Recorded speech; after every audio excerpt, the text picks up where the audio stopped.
Hello നമസ്കാരം friends. നമ്മൾ ഇന്ന് നോക്കുന്നത് ഭഗവാൻ മഹാദേവന്റെ വാഹനമായ നന്ദിയെക്കുറിച്ചാണ്. ഹിന്ദുമത വിശ്വാസപ്രകാരം പരമശിവന്റെ വാഹനമായ കാളയാണ് നന്ദി. നന്ദികേശ്വരൻ, നന്ദികേശൻ, നന്ദി പാർശ്വൻ എന്നീ പേരുകളിലും അറിയപ്പെടുന്നു. ശിവഗണങ്ങളിൽ പ്രധാനിയാണ് നന്ദി. എല്ലാ ശിവക്ഷേത്രങ്ങളിലും ശ്രീകോവിലിന് മുന്നിലായി നന്ദി വിഗ്രഹം പ്രതിഷ്ഠിക്കാറുണ്ട്.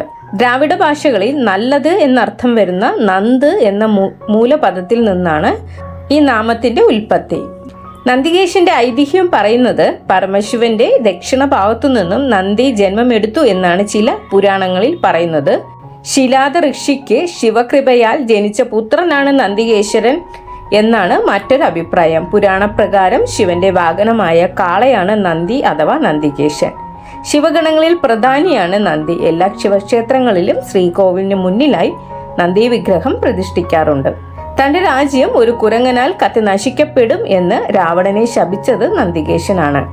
ആന്ധ്രാപ്രദേശിലുള്ള ലേബാക്ഷി ക്ഷേത്രം, തമിഴ്നാടുള്ള ബൃഹദീശ്വര ക്ഷേത്രം, രാമേശ്വരം എന്നിവയും, മൈസൂറുള്ള ചാമുണ്ഡി, കർണാടകയിലുള്ള ഹോയ്സാലേശ്വര ക്ഷേത്രം, തൃശൂർ വടക്കുന്നാഥ ക്ഷേത്രം, ശുചീന്ദ്രത്തുള്ള നന്ദി പ്രതിഷ്ഠ ഇവയെല്ലാം പ്രസിദ്ധമായ നന്ദി വിഗ്രഹങ്ങളുള്ള ക്ഷേത്രങ്ങളാണ്.